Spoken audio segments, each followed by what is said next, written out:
नमस्कार, जय हिंद। बेटा चलिए आज हम स्टार्ट करेंगे धातु और अधातु, जो आपके केमिस्ट्री में तीसरा चैप्टर है, धातु एवं अधातु।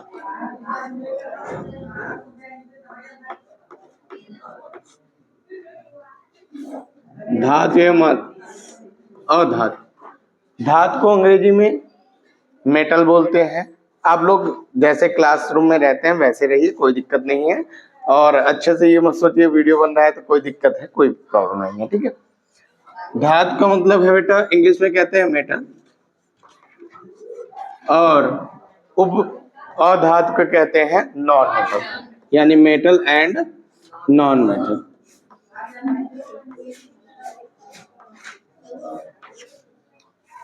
यानी अब हम जानेंगे बेटा धातु होते क्या है। पहले सबसे पहली बात, वैसे तो धातुओं के भौतिक गुण की अगर हम चर्चा करें तो प्रायः धातुएं आपको दिखती हैं बेटा क्या, कठोर दिखते हैं। हाँ, और भी क्या दिखता है आपको? आपको धातुओं को जब देखते हैं तो उसमें एक विशेष चमक दिखाई देती है, एक विशेष या विशिष्ट चमक दिखाई देती है। लगता है कि यार उसकी एक, जैसे अगर सोना है तो सोना और चांदी और लोहे में आप फर्क कर सकते हैं। वैसे ये सभी क्या होते हैं, कठोर होते हैं प्रायः ना, लेकिन इनकी हर धातु की एक अपनी एक विशेष चमक होती है और उनका एक विशेष गुण होता है। होता है कि नहीं होता है? होता है। चलिए, यही बात है कि धातु जो होते हैं, धातुओं के प्रॉपर्टीज की अगर हम बात करें कि यही धातु कठोर होते हैं, धातुओं की एक विशेष चमक होती है, धातुओं का एक विशेष रंग होता है, ठीक है, और धातुओं का जो गलनांक होता है वो उच्च होता है। धातुओं में विद्युत धारा का प्रवाह हो सकता है, वो चालक के रूप में कार्य कर सकता है ना। ये सभी गुण हैं धातुओं के। वैसे प्रायः कुछ ऐसी धातुएं भी होती हैं जो क्या होती हैं, द्रव अवस्था में होती हैं, जैसे कि पारा। पारा एक ऐसी धातु है बेटा जो क्या होता है, द्रव अवस्था में होता है। ये था धातु के बारे में। अब हम परिभाषा, एग्जैक्ट परिभाषा, केमिस्ट्री में परिभाषा क्या यूज होने वाला है उसकी हम बात कर लेते हैं। धातु उसे कहते हैं बेटा जो इलेक्ट्रॉन को अपने से त्यागता है, यानी जो पदार्थ इलेक्ट्रॉन को त्यागे वो होता है बेटा धातु। जैसे में हम कह सकते हैं, अगर हम मान लीजिए बेटा सोडियम को ले लें, सोडियम का इलेक्ट्रॉनिक विन्यास आप लोग जानते होंगे। इलेक्ट्रॉनिक विन्यास भी बेटा कई तरीके से होता है, आप लोग क्लास 9th में पढ़े होंगे और चर्चा किए होंगे। क्लास 9th में आपने अफबाउ के नियम से और बोरबरी साहब के नियम से इलेक्ट्रॉनिक विन्यास करना सीखा था। जैसे सोडियम का क्रमांक बेटा, परमाणु क्रमांक होता है कितना, 11 होता है। कितना होता है? 11। इसका अगर हम इलेक्ट्रॉनिक विन्यास करें तो हम पाएंगे कि क्या होता है, 2 8 1 होगा। 2 8 1 इसका इलेक्ट्रॉनिक विन्यास है बेटा। जो लोग नहीं पढ़े होंगे प्रयास करेंगे कि हम एक आध दो दिन में एक चैप्टर आप लोगों को, मतलब एक वीडियो प्रोवाइड कर देंगे जिसमें आप लोगों को दिया होगा इलेक्ट्रॉनिक विन्यास कैसे निकालते हैं बोरबरी साहब के नियम से, ठीक है। तो हर तत्व बेटा क्या चाहता है, अपना अस्थक पूरा करना चाहता है। जैसे आप लोग क्या चाहते हैं, आप लोग ये चाहते हैं कि हम पूर्ण हो। कैसे पूर्ण हो? आपका सब्जेक्ट पूरा तैयार हो जाए, आप बोर्ड एग्जाम में अच्छा स्कोर करें, ये आप सब चाहते हैं। तो ऐसे भी हर तत्व चाहता है कि मैं अपना अष्टक पूरा करूं। अष्टक मतलब इसकी कक्षा पूर्ण हो। ये कक्षा बेटा पूर्ण नहीं है, क्योंकि बोरबरी साहब के नियम के अनुसार बेटा भरने का क्रम, इलेक्ट्रॉनों को भरने का क्रम होता है 2n²। यानी पहली कक्षा में बेटा अगर हम n क्या है, n कक्षकों की संख्या है, 1 2 3 ना। तो अगर हम पहले के लिए देखें तो पहले के लिए इलेक्ट्रॉनिक विन्यास होगा क्या, 2। दूसरे के लिए देखें, दूसरे के लिए बेटा होता है 8, तीसरे के लिए देखें तो 18 होता है। ये कैसे होता है? क्योंकि जब हम 1 रखेंगे इसका एक n के स्थान पर, तो 1 का स्क्वायर 1 ही होगा बेटा, और 2 से गुणा कर देंगे तो आप लोगों का 2 आ जाएगा। जब वो n की मान दूसरी कक्षा के लिए रखेंगे तो इसमें क्या होगा, 2 का स्क्वायर 4 हो जाएगा, 4 से गुणा 2 का, यानी 4 दूनी 8 हो जाएगा। 3 रखेंगे, 3 का स्क्वायर 9 होगा और 9 दूनी 18 हो जाएगा। ये क्या होता है, ये सब परमाणु को भरने के लिए, यानी कक्षाओं को भरने का क्रम होता है।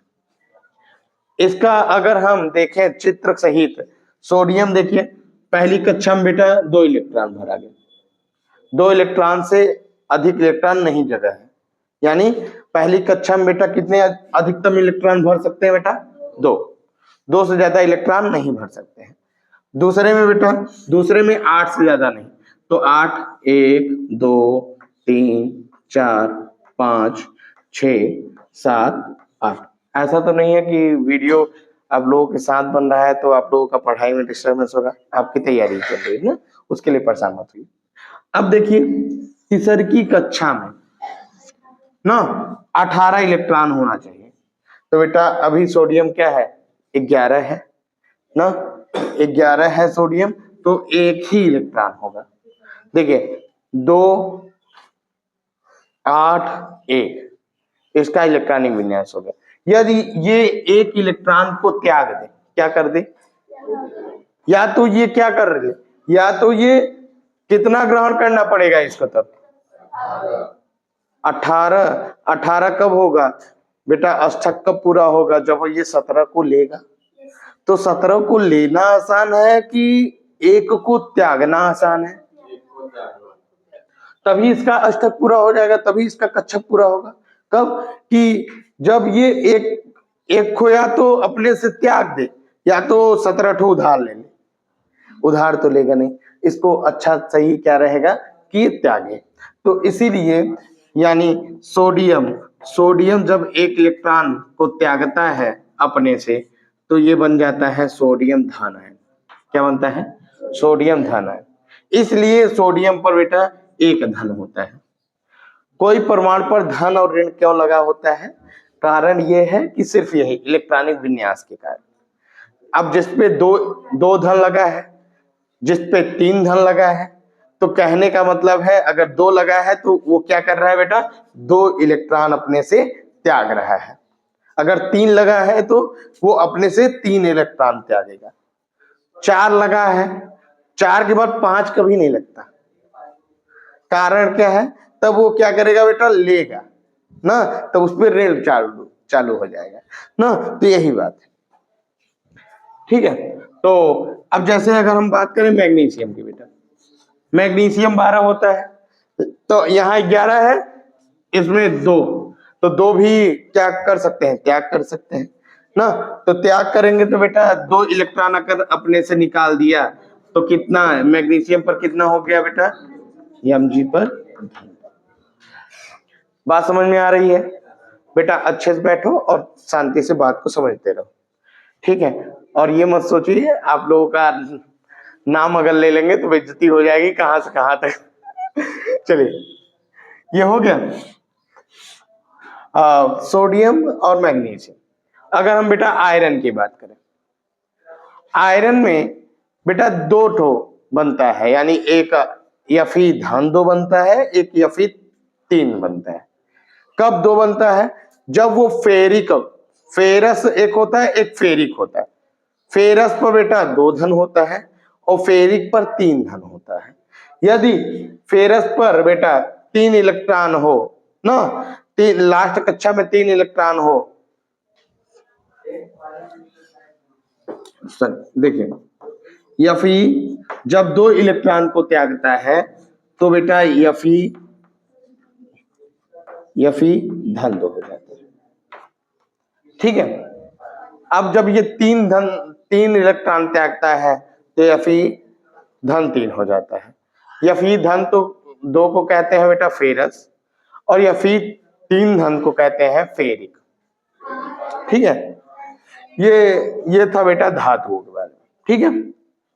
अब अधातुओं के बारे में हम चर्चा कर लेते हैं। वैसे इसके और भी गुण हैं, इसके बारे में अभी जब ये सोडियम या कोई धातु, यही चर्चा कर ले रहे हैं।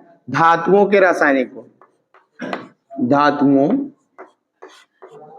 के रासायनिक गुण। पहला धातु का रासायनिक गुण क्या है बेटा? पहला गुण ये है, जब धातु ऑक्सीजन के साथ क्रिया करता है तो धातु ऑक्साइड बनाता है। अर्थात अगर हम कहें कि सोडियम है, यानी जब ऑक्सीजन के साथ रिएक्ट करेगा, अब क्रिया करेगा, पहले इसको इरेज करते रहे बेटा, ठीक है, यहां तक नोट डाउन कर लीजिएगा, ठीक है।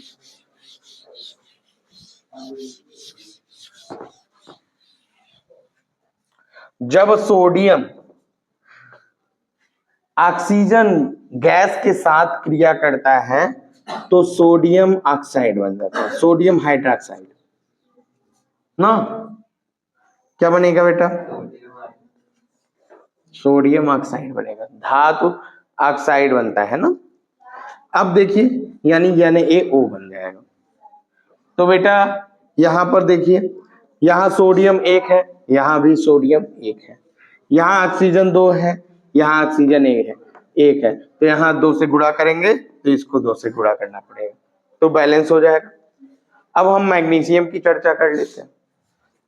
तो देखिए, मैग्नीशियम प्लस ऑक्सीजन मिलके MgO बन जाएगा, मैग्नीशियम ऑक्साइड।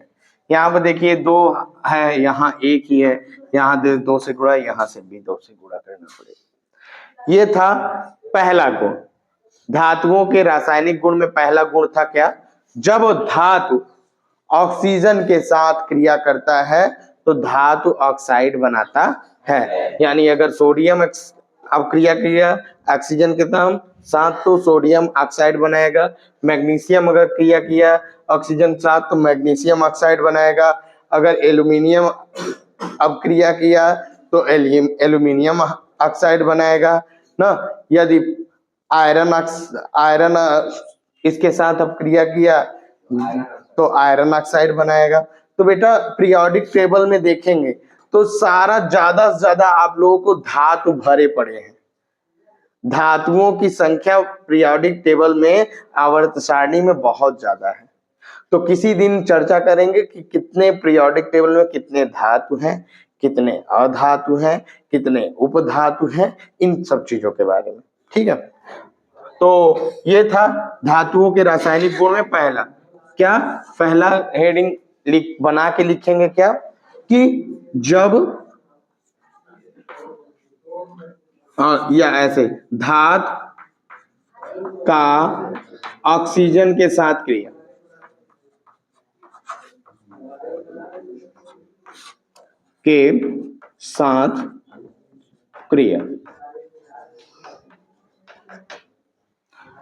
तो ऑक्सीजन के साथ क्रिया किया तो ये वाला एग्जांपल लिख लीजिए, ये एग्जांपल और अपने बना लीजिएगा क्या कि जब धातु ऑक्सीजन के साथ क्रिया करते हैं तो धातु ऑक्साइड बनता है।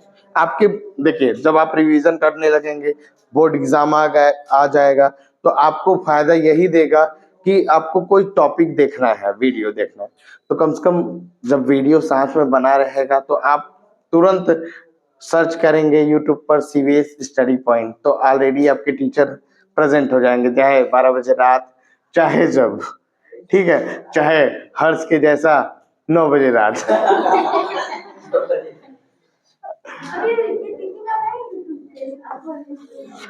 चलिए, और दूसरा चलिए देखिए, जब हम धातु को जल के साथ क्रिया कराते हैं तब क्या जब धातु को जल के साथ क्रिया कराई जाए, धातु का जल के साथ अभिक्रिया ये रेड लाइट जल रही है कि नहीं? हाँ, तो वीडियो चल रहा है, मतलब बिल्कुल मजा ले रहे हैं आप लोग। हाँ? चलिए, धातु का जल के साथ अपक्रिया।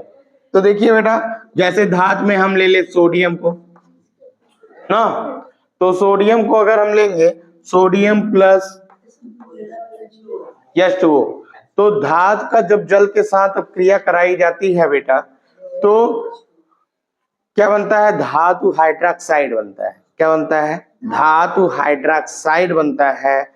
और क्या बनता है? हाइड्रोजन गैस निकलती है।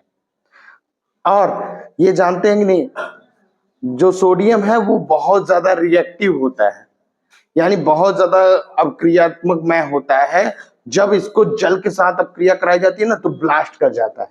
इसीलिए बेटा सोडियम को जल के साथ नहीं मिलाते हैं ना।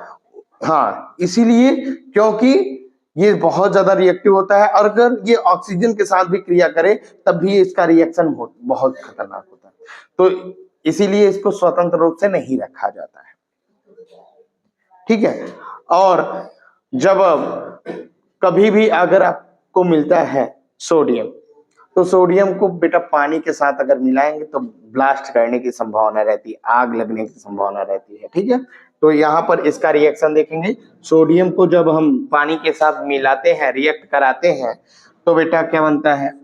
यानी AOH बन जाता है, यानी सोडियम हाइड्रोक्साइड बनता है। क्या बनता है? सोडियम हाइड्रोक्साइड बनता है। और क्या बनता है बेटा?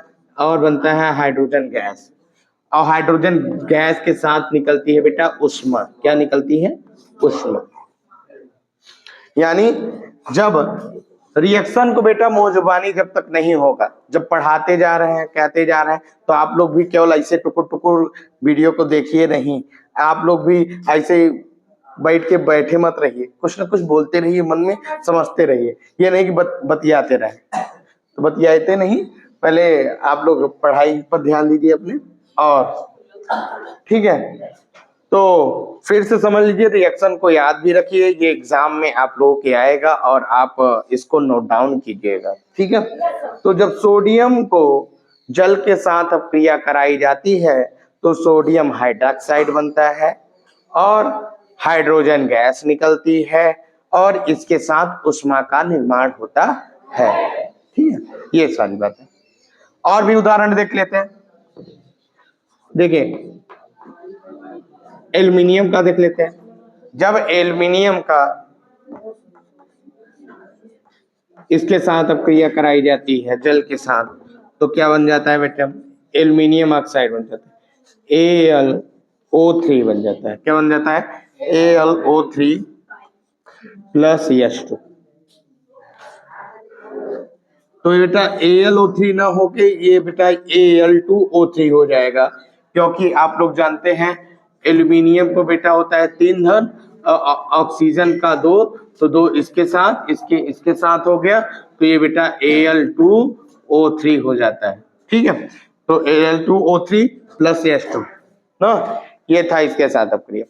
अब हम आगे जाएंगे और समझेंगे कि बेटा जब धातु को अम्ल के साथ अपक्रिया कराई जाती है तब क्या बनता है ना। जब धातु को अम्ल जैसे खतरनाक खतरनाक अम्ल होते हैं, HCl हाइड्रोक्लोरिक अम्ल, H2SO4 सल्फ्यूरिक अम्ल ना, HCl CH3COOH ना, तो ये सब बेटा ये सब अम्ल होते हैं।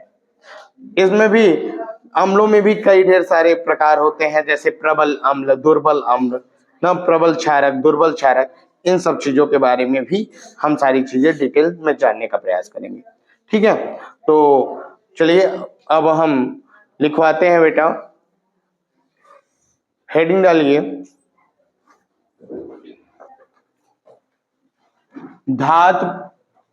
धातु का अम्ल के साथ अपक्रिया।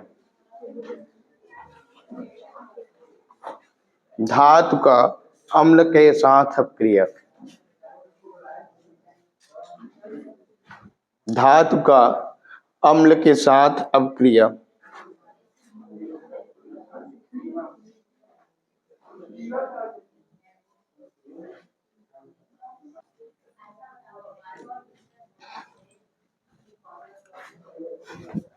तो देखिए अब हम जानेंगे क्या कि धातु का अम्लों के साथ अपक्रिया, और ध्यान से समझने का प्रयास कीजिएगा। धातु का अम्लों के साथ अपक्रिया,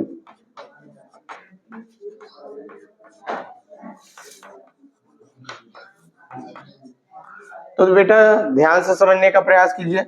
जब धातु को अम्ल के साथ मिलाते हैं, जब धातु को अम्ल के साथ मिलाते हैं तो लवण बनता है, लवण के साथ हाइड्रोजन गैस निकलती है। जैसे अगर हम बात करें बेटा सोडियम का एग्जांपल ले लेते हैं।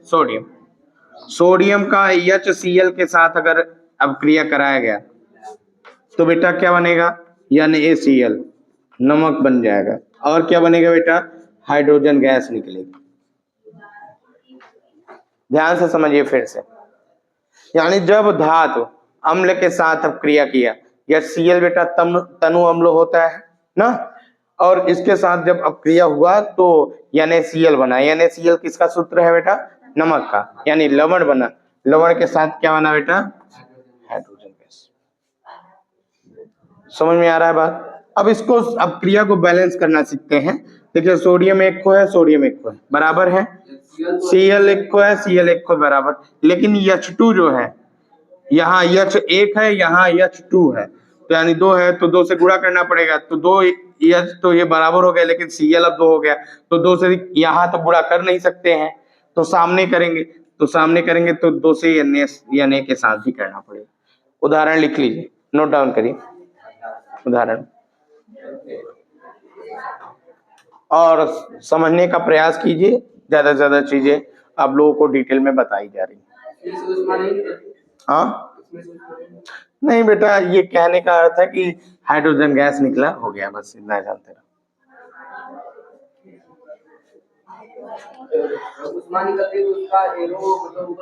हाँ देखिए, हमेशा गैस को G के फॉर्म में और सॉलिड को S के फॉर्म में, ठीक है, और एक्वा सॉल्यूशन है। एक्वा मतलब जली चीजें हैं, तो उसको उसके आगे को ब्रैकेट में दिया रहेगा AQ दिया रहेगा, तब आप समझ पाएंगे कि वो क्या है, जली विलयन के द्वारा हो रहा है। ठीक है, तो ये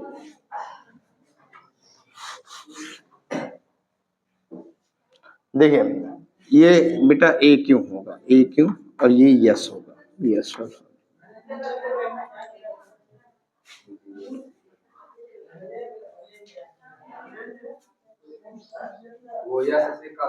यस फॉर सॉलिड, मतलब जो सोडियम रहेगा वो ठोस अवस्था में रहेगा, और AQ मतलब ये जली विलयन के रूप में रहेगा। ये जानते रहिए, लिखना चाहे तो लिखिए, नहीं तो कोई जरूरी नहीं है। ठीक है, अब देखिए दूसरा एग्जांपल देखते हैं। अगर मैग्नीशियम का अब क्रिया कर दें, तो मैग्नीशियम का HCl के साथ क्रिया करेंगे बेटा, तो ये बन जाएगा MgCl2 बन जाएगा। क्या बन जाएगा, MgCl2 प्लस हाइड्रोजन गैस। तो ये वही क्रिया यहाँ भी होगी। देखिए यहाँ Cl2 है ना, और यहाँ Cl एक है, 2 से गुणा कर देंगे तो ये भी बराबर, ये भी बराबर, ये लिख लीजिए इसके। अब संभवतया यही क्रिया हम जितने धातु हैं, धातु का नाम लिखते जाएंगे, इधर यहाँ HCl साथ करते जाएंगे, तो यहाँ निर्माण होता जाएगा।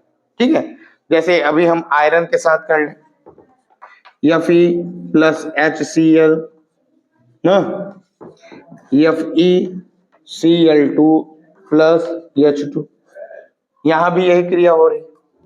तो इसके बारे में बेटा समझते रहिए और सारी चीजें लिख लीजिए, और थोड़ा याद करने की भी प्रयास कीजिएगा, रिवीजन करिएगा, क्योंकि बेटा बिना दोहराए काम होने वाला नहीं। कहते हैं करत करत अभ्यास ते जड़मत होत सुजान, रसरी अवज्जास्ते सिर पर पड़त निशान। यानी जितना आप अभ्यास करेंगे उतना आप निपुण होंगे। ठीक है, तो इसकी कहानी कभी आप लोगों को बताएंगे कि क्या इसका अर्थ है। ठीक है, तो आज के लिए बेटा इतना ही, और अब हम अगले वीडियो में या अगले दिन हम आप लोगों के ये फर्स्ट पार्ट वीडियो है ना, यानी पहला दिन था इसका, इस चैप्टर का। वैसे फिजिक्स में वीडियो जा रहा है ना, कल शाम को भी बनाया था और लगभग 2 वीडियो ऑलरेडी जा चुका है। ठीक है, तो आप लोग देखिए, और जो नहीं रिवीजन कर पाए हैं तो वहां से भी रिवीजन करते रहिए। ठीक है, ये आपके लिए बेनिफिट है। तो बेटा आज के लिए बस इतना ही। जय हिंद, मिलते हैं अगले दिन।